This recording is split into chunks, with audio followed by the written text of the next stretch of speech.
Recovery. We have Josh here with us from Athens, Ohio. Josh, how are you doing today? I'm doing great. Good. So we'll start from the very beginning. Can you talk about your childhood for me? What it was like? Did you grow up with both of your parents? That kind I of thing. did. I grew up with my mom and dad in a little town called Oak Hill, Southern Ohio. Um, it was a good childhood. At first, I grew up playing sports, so that kept me away from stuff. I grew up pretty poor, so I didn't spend as much time at home. I was always with friends and stuff. But when I was home, it was we were close for a long time, and then my parents, they fought a lot. They never really got along. I think it was just for me. And growing up where I grew up, it's a great town. People are nice, but then small towns has its disadvantages too. For sure. So it sounds like overall your childhood was pretty decent enough. Sounds like a lot of love in the house. Um, so let's talk about the first time you started experimenting with drugs or alcohol. Uh, Alcohol is probably the first. Uh, I was at a friend's, and I had another friend with me, and they said, "Here, take this alcohol. We're gonna go back to let you guys have a good time." I was in eighth grade, I think eighth grade, yeah. And they left, so we started drinking it. It was liquor. I knew what kind it was. I don't know if you want to say it or not, Right. but yeah, we drank that, and it was a different feeling I had. I never felt something like that. You know, like it was warm. I always remember the feeling. It was warm, and then my chest got tight, and then I called people I don't even know, and I don't remember much after that. I remember the next day I woke up and there was like a scratch on my face, blood on it. I was like, I don't even know what happened. Wow. Drugs. I started off with marijuana, and I smoked marijuana all through high school. And then my senior year, I started doing stuff, other benzos.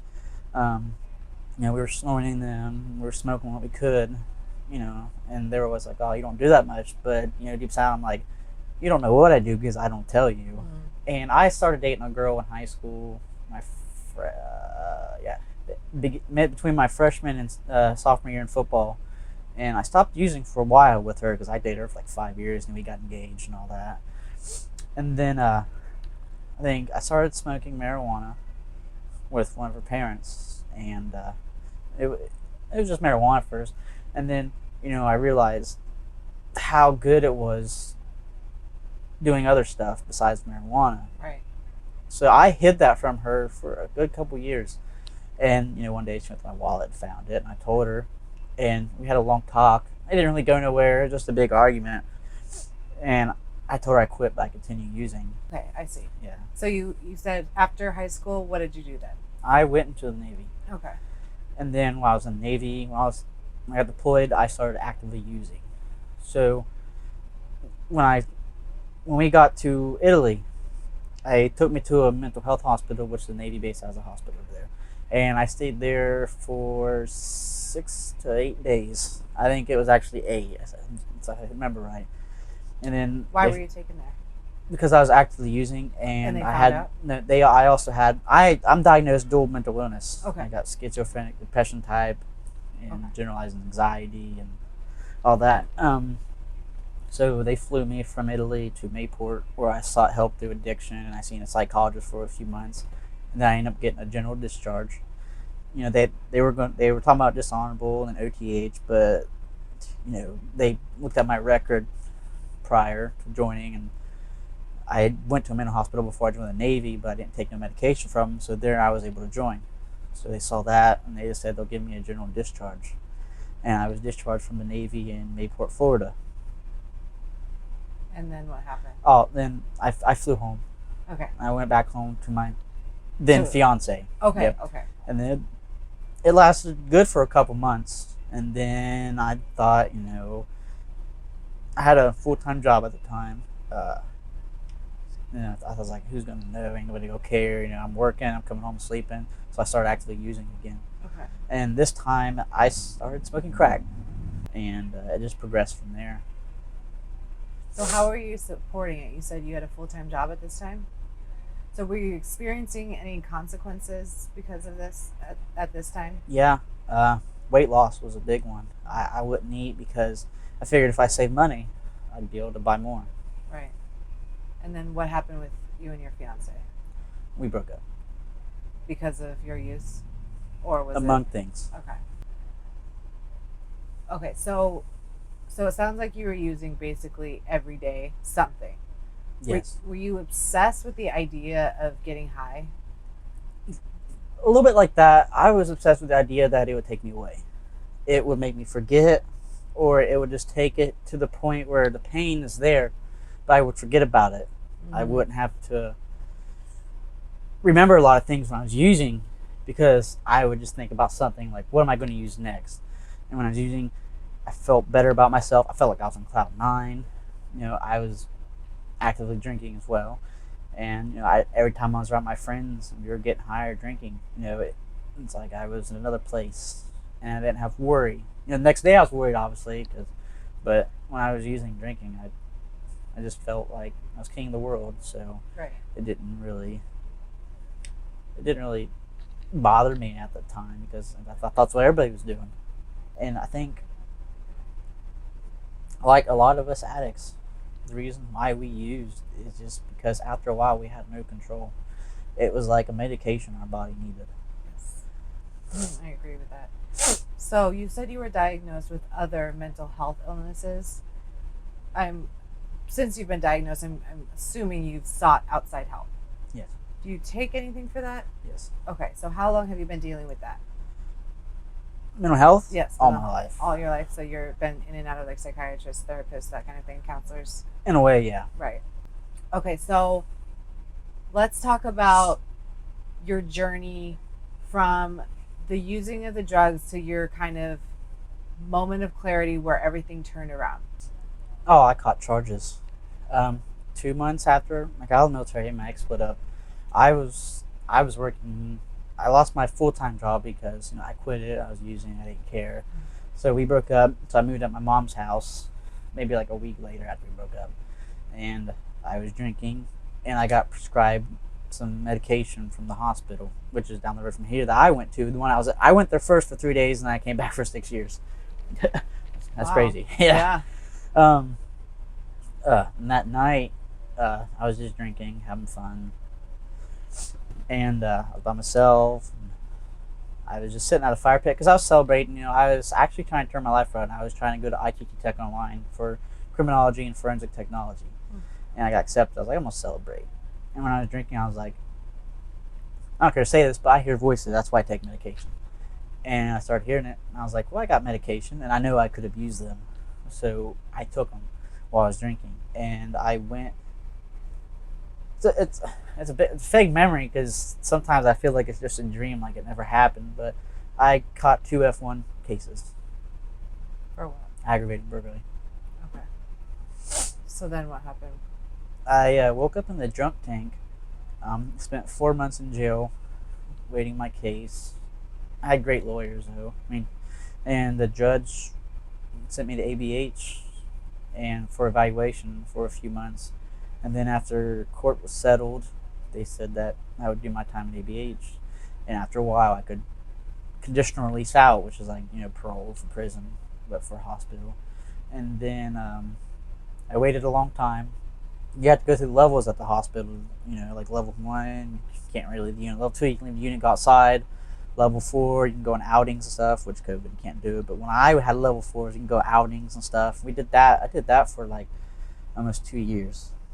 And then after a while, I asked my doctor if I could start working on my conditional release. That started in May of last year, and I didn't get it until February 11th of this year. Yeah, COVID hit. It's a crazy story. Right. I got my conditional release on a Thursday, and someone on the unit caught COVID on a Friday. So I had to sit there for 25 days, knowing I'm already free, but I can't do nothing about it. Wow. That sucks. So you were released February 11th of this year? Yes.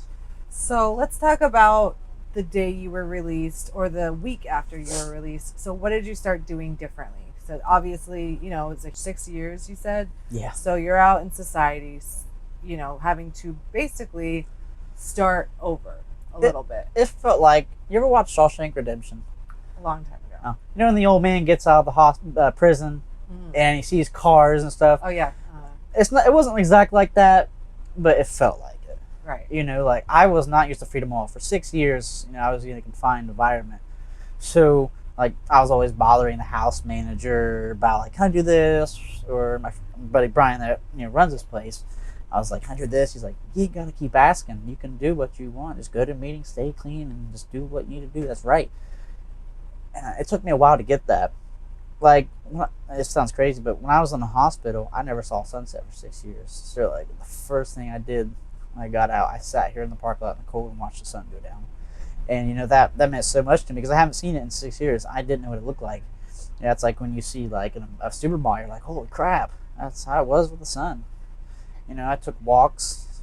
In a closed environment, you can only walk around a certain spot, especially out when like we had a courtyard, which wasn't really big as this. Right. And that got old after a while. Right. So I used to take walks. I would do stuff I never done before. I would sit there and listen to nature. I'd sit out a pond, throw pebbles in it. I never did that stuff.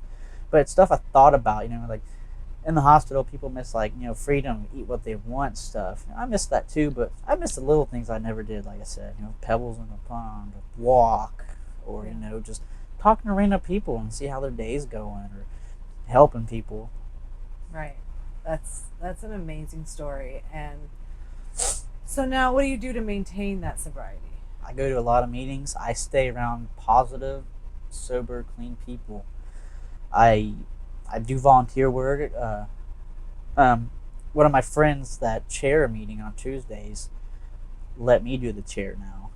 So I'm not like the permanent person, but I'll probably be doing it for a couple years, which is amazing because the guy that let me chair this meeting, he's a great friend. Like I've only known him 8 months and he's become family. Like all these people have. Like I've never because I'm not so used to having friends like that. Like I'm used to having friends that care and love me, but these people actually care about me. They call me, text me every day, ask me how to do it. When I hang out, like nobody ever wanted to hang out with me unless I had something. Yep. Yeah, I understand. I also keep my sobriety by like the gathering place. I go over there and hang out with everybody over there. I keep myself preoccupied. I go to the gym, which is something I loved in high school. And now I'm back into it. And good.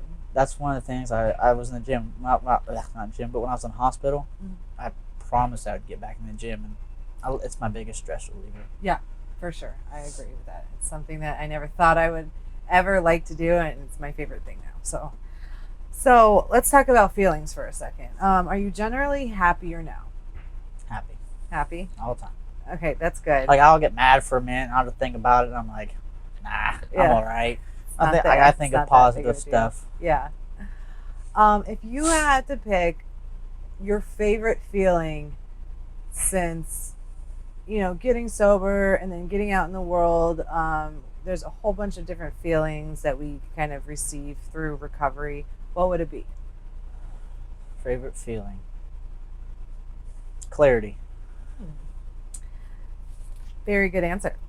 So let's talk about your relationships for a minute. So how are they now compared to, when you were actively using, everyone was, you just lost your fiance, you're living at your mom's house. How are your relationships now? Wow. A million times better. The reason why I think it's better because I can remember it all. Yeah. Like when I was using, like, I didn't care much. I was like, yeah, they're my friends, but like in high school, it's like when I leave high school, I'm not going to see them, so why do I care?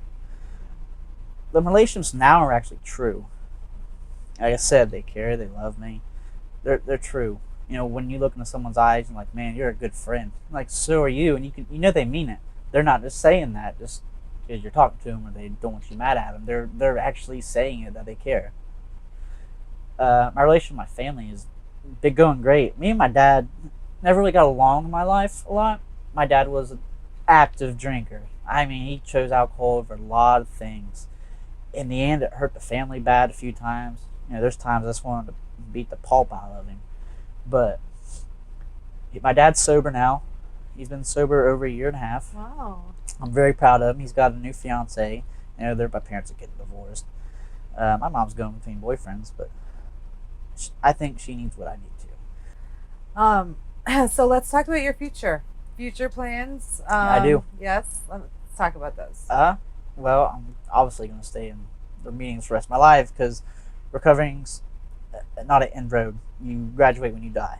So recovery is a road that will last our whole life. Don't mean you have to walk alone. There's other people that'll walk it with you. Here in a few months, I'm going to try to attend school for EMT.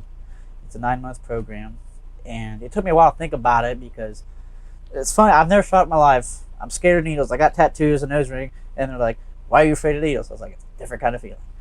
And I don't know. I just my grandma was an EMT. And she loved it, and then she retired after a while, and then she worked at a nursing home. And I have a friend named Bruce that's an EMT, really good friend. He loves it. And one day I was like, honor God, but there's a guy. One day I went to go talk to Ginger about it, and I was like, I want to be an EMT. And lo and behold, there's a guy next to me I didn't see who's an EMT wearing a uniform and telling me all about it. He's like, it's a 9-month program. He's like, it's kind of hard, but it has its benefits, and it's something. I don't want a job. I want a career, and I can't think of a better career in helping people besides in sobriety than helping them physically. If someone's hurt, I'm going to be there. Right. I love helping people in distress, because no one's ever helped me in distress. I always had to do it myself. Right. So, I want to give people what I didn't have. And, I used to think that was hard because I was selfish because just because I didn't have it, they shouldn't have it. And that's not the way life should be. In the world that we have right now, I think giving back is the best thing we can do. For sure. Because like we say in the meetings, the only way to keep what we have is by giving it away. Mm-hmm. Well, that's a wonderful goal. Seriously, it's awesome. And give me an example of one thing you are proud of since getting sober. It's probably finding my connection with God. That was hard for me. Yeah, I wasn't a big Christian growing up. Actually, for a long time, I was polytheistic. And, and one day when I was in the hospital, I don't know what it was. They say it's a spiritual awakening. I was sitting there in my bed. I was just so depressed. I watched a movie called The Shack, and it was about God stuff. I was like, man, that was a good movie. I cried. And I was sitting there, and all of a sudden, I just had this urge just to pray. And people think, oh, that's weird. That's not an urge. I don't know what it was. I prayed for about 20 minutes, and when I got up, I grabbed the Bible, and I read the first chapter in the Bible. I don't know why. I just felt like, I cuss, I smoke cigarettes, I got tattoos and stuff, but just because that doesn't make you not a Christian person. For sure. And it's just an amazing feeling. I've had a few spiritual awakenings after that. I was at a friend's house and I had a spiritual awakening. First thing I did is call my friend Brian. Instantly, I was in tears, crying, and he's like, dude, that's awesome. Yeah. And usually people are like, oh, what's done? Why are you doing that? It's like, no, this dude's awesome because that means that, God's touching you and He wants you to know. And it's just something. I'm proud of my spirituality. For sure. Very proud of it. Yeah, that's awesome. Not ashamed to be who I am. Good. You shouldn't be at all. So what have you learned from your addiction? Oh, there's a lot I learned from my addiction. I learned that you can't because if you place drugs over family or anything, it's not good first. I learned through addiction that my recovery must come first. The people I love don't come second. I learned through my addiction that life isn't just about drugs and alcohol. Things are better sober and clean. You enjoy them more. The feelings, like they say in meetings, the best thing about having your feelings back. The worst thing about having your feelings back is having your feelings back. I didn't know what that meant for a long time. Then I realized what it meant. I've like I said, when I walked down the street through pebbles in a pond, you don't get that stuff when you're high drunk because you don't think about that stuff. More things I look for my addiction is relationships actually matter. I used to think you're gonna lose friends here and there. Why does it matter? But the bonds I'm building with these people and with myself is, the best thing. And through addiction, I learned I can trust myself finally, and I can start opening my heart and trusting other people. Because when I was using, I didn't trust people because they're trying to take my stuff, or I'm going to take their stuff. Right. I hear people say, people I go hang out with friends. I want your stuff, your stuff, your stuff, and when yours is done, I'm gonna take my stuff and go. I've done that a couple of times. I didn't tell anybody how anything. If they would have, they'd probably been mad. Right. Trust is another thing I learned through addiction because it's just so hard to trust people nowadays. Especially all that stuff going on. It's pretty good. So, do you have any words of hope that you would like to share with someone trying to get sober? Yeah. You're not the only one walking this road. And, I don't know who you are. No matter who you are out there, I love you. And if no one told you today, then I love you. And, addiction is something you shouldn't be afraid of. If you think you have it worse, just remember there's always someone out there that has it worse than you do. There's people every day that die of this disease. And we always have a seat welcome for you guys. Anytime, anywhere. If you need help, there's a number to call. There's a website. There's anybody. There's hospitals. It sounds dumb, but go to the police and tell them. Right. It ain't like they don't care. They know about it. And God loves you. And like I said, if anyone tells you, I love you. All right. Well, Josh, thank you so much for coming out and supporting On the Road to Recovery and sharing your story with us. It's an amazing story, and you have a really special journey and a unique journey. So it's going to help so many people. Thank you. Thank you.